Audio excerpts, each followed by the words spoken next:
Tip nga pala para balik-balikan kayo ng customer nyo.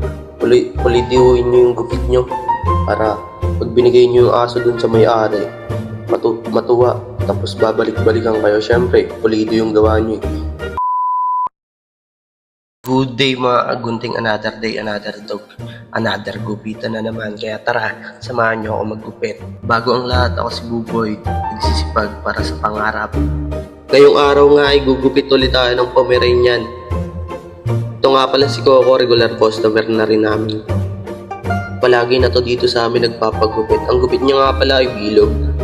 Ang inuna ko nga palang gupitan sa kanya ay yung sa may likuran niya. Ganun kasi yung diskarte ko sa paggugupit. Pero iba-iba naman kung diskarte ng mga groomer sa paggugupit. Pero sa akin, inuna ko talaga yung sa may likuran niya. Para may guide na ako kung sakaling maglikod siya o kaya mag-uka-uka yung gupit niya. May guide na ako. Kaya inuna ko talaga yung sa may likuran niya. Ang inuna ko dyan, kinalakati ko muna. Tapos, yun. Ayun na yung susundan ko. Ayun na yung pinakang guide ko. Kaya mabilis ko lang din ito natapos mga 1 oras bago ako natapos. Malikot kasi siya. Ayaw niyang nakatayo. Gusto niya nakaupo lang. Sobrang dami nga pala namin ginupitan kahapon. Bali, ang total na nagupitan namin kahapon ay 14 dogs. Bali, nakapito nga ako kahapon. So, kaya sobrang pagod talaga kahapon Kasi wala din kaming assistant, kami lang din yung nagpapaligo nito Hindi katulad ng iba na merong assistant, meron silang tagapaligo. Kami hindi.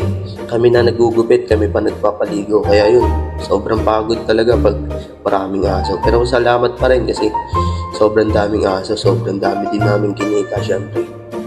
Paldo na naman si Buboy. Tip nga pala para balik-balikan kayo ng customer nyo. Pulidiuhin nyo yung gupit nyo para pag binigay nyo yung aso dun sa may-ari, matuwa. Tapos babalik-balikan kayo. Syempre, pulido yung gawa nyo Kada gupit nyo sana, ibigay nyo yung best nyo para balik-balikan kayo ng may-ari. Sa inyo palagi magpagupit. Maraming salamat sa panonood mga agunting. Kung nagustuhan nyo yung video na to, papalo naman. Maraming salamat. Thank you.